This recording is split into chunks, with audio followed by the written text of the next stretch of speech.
Welcome to the GameRamble video review for AIPD, Artificial Intelligence Police Department, narrated by me, Darkcloud. As always, the full text version of this review can be found on the GameRamble website, linked below. The TLDR is that for an action-packed, neon-fueled arcade shooter, look no further than AIPD. Despite the intriguing title, the game does not have a story-driven campaign mode, but has tons of action. The number of enemies and arena permutations on offer also gives it more replay value than typical arcade shooters. Best of all, it features a 4-player local co-op mode, which is as fun as it is chaotic. Gameplay receives an 8 out of 10. AIPD features plenty of addictive old-school shooting action. Graphics receives a 9 out of 10. The 80s neon glow art style has been done before, but it still looks great. Sound receives an 8 out of 10. It features a nice electronic soundtrack and solid sound effects. The overall score for AIPD is 8.3 out of 10. And now for the full review. AIPD is the harrowing tale of a brave police officer battling insurmountable odds to save the world from almost certain disaster. Actually, since the game doesn't appear to have any formal story whatsoever, that would be our best guess as to what is happening. According to the developers, you are thrust into the AI arena to do battle with evil artificial intelligences, but that is about it as far as the plot is concerned. Thankfully, the game is a twin-stick shooter with a decidedly old-school neon art style, so no motivation beyond chasing a higher score is required to enjoy it. What AIPD lacks in story, it makes up for with excitement, as it's possible to jump straight into the game and start blasting. There's a help screen to explain some of the basics, but it boils down to shooting everything that moves and dodging everything heading in your direction. The action is viewed from a top-down perspective, and the arenas are round, so there's nowhere to hide.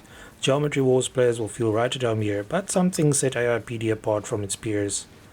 First up are the customization options. The game starts you off with a Gatling gun as your primary weapon and an all-rounder modification for your ship, but amass enough points and you start unlocking new ones. This means that to get your hands on weapons like the shotgun and howitzer, you must earn them. The same goes for modifications, which allow you to choose between speed and defense or abilities such as automatically using collected items. These unlocks are tied to your lifetime score, which is tallied each time your ship is destroyed, but it doesn't take too long to get your hands on everything. The game also allows you to choose how you want to play it. In standard mode, you start with your chosen weapon and modifications before taking on 15 increasingly tough waves of enemies. For a more significant challenge, you can select tough transporters to fully upgrade all the super weapon transporter enemies you encounter. There is also hostile space for playing with all the environmental dangers present, and high-tech armada for taking on enemies that start with all their abilities. If this isn't enough, you can even customize your challenge by selecting which modules must be active from the start. Modules are like rules that increase the game's challenge but reward you with extra multipliers, which is vital for attaining higher scores. For example, the Overdrive module grants a 75 multiplier, but means you'll be facing faster enemies. On the other hand, the Bad Weather module causes an EMP to rock the arena now and then, disabling your primary weapons, but it has a whopping 125 multiplier. After each wave you face, no matter which mode you're playing, you must choose between two different modules, so the game becomes more challenging the further you get. Finally, if you manage to complete all 15 waves of a mode, you face a boss battle and receive your final score. The game is accessible for newcomers and veterans with 4 difficulty settings and separate leaderboards. If you ever tire of chasing high scores on your own, you can team up with up to 3 other players in the local co-op mode, which is every bit as chaotic as it sounds. Sadly, there's no online co-op, and the lack of a campaign mode of some type is also disappointing. Thankfully, this issue has since been remedied by Steam's Remote Play Together feature. The game is incredibly addictive in short bursts, but repetition can set in after a couple of hours. Visually, the developers were inspired by games like Mindstorm on a Vectrex and the art direction of films like Tron, so expect plenty of 80s style neon glow. However, the game is actually powered by the Unreal Engine 4, which allows all those glowing wireframe enemies to zoom about in buttery smooth high definition. The quality settings for anti-aliasing, texture, post-processing and effects can be adjusted, and when maxed out, the game is a thing of beauty. Enemies include drones, bombers, battleships with massive beam cannons, cruisers, interceptors and more. In the heat of battle, with bullets, lasers and enemies everywhere, things can get chaotic, but the clean interface makes it easier to track what is happening.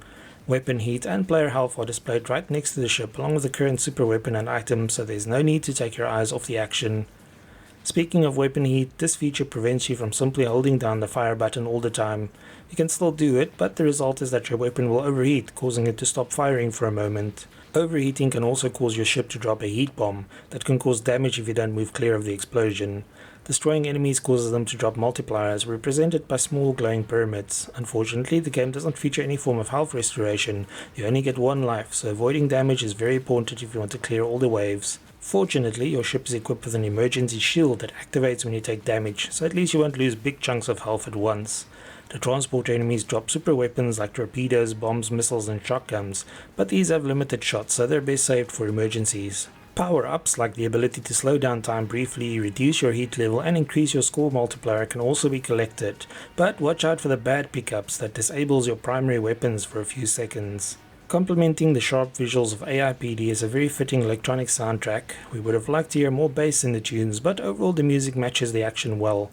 The game is also straightforward to control, and while the keyboard and mouse controls are serviceable, it feels best with a dual analog stick controller. One thing worth noting is that when playing with a controller you must use a trigger button to fire and the right stick for aiming, which initially feels a bit odd. We're used to firing directly using the right analog stick, but it doesn't take long to get used to the method used in AIPD. Overall, AIPD is very enjoyable, and while it doesn't exactly revolutionize the genre, it provides an addictive experience. The visuals are top notch, and trying out the 4-player co-op mode is a must. It's not a game you'll be playing for hours on end, but it's perfect for taking a break and enjoying a few minutes of mindless shooting. Thanks for joining me for this AIPD Artificial Intelligence Police Department PC review. Remember to like, subscribe and share. Until next time.